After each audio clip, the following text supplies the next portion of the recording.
இடதுபுறத்தில் அவர் கிரியை செய்தும் அவரை காணேன். வலதுபுறத்தில் நான் அவரை காணாதபடிக்கு. ஏன் காணல? ஏன்னா அவர் எப்படி தேடுறார் தெரியுமா? சுத்தி இருக்கிறவங்க பேசுனதை வச்சு தேடினார். அவர் கண்ணுக்கு யார தெரியல.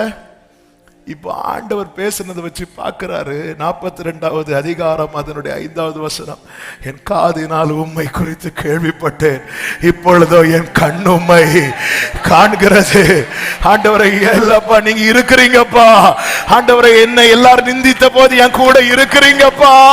நான் தனிமையில் இருந்த போது என் கூட நான் பார்க்கிறேன்ப்பா. இப்ப நான் பார்க்கிறேன், என் கூட இருக்கிறீங்க. என் வலது புறத்துல தான் இருக்கிறீங்க, என் இடது புறத்துல தான் இருக்கிறீங்க. மற்றவங்க சொல்லதை வச்சு பார்த்து ஆண்டவர் நமக்கு பார்க்க முடியாது. ஆனா ஆண்டவர் நம்மோடு பேசுறது வச்சு, எஸ் லார்ட், 7 மடங்கு அக்கறையில நீங்க இருக்கிறீங்க, பத்ம தீவுல நீங்க இருக்கிறீங்க, கொந்தளிப்புல நீங்க இருக்கிறீங்க. ஒன்றும் கிடைக்காத போது, ஒண்ணுமே கிடைக்கல. சீஷர்கள் திருப்பிய மீன் பிடிக்க போறங்க, ஒண்ணுமே கிடைக்கல. ஆண்டவர் சொல்றாரு, வலைய கடல் இப்படி போடுங்க, வலது பக்கமா போடுங்க.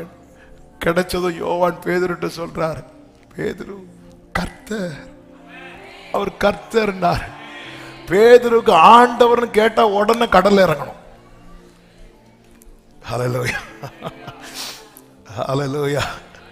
அது பேதுருக்கு ஆண்டவர்னு கேட்டா உடனே கடல்ல இறங்கிடணும். ஆமென்.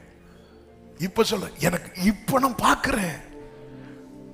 என்னை சுத்தி 4 பேர் இருந்து 4 விதமா பேசும்போது நீங்க இருந்தீங்க.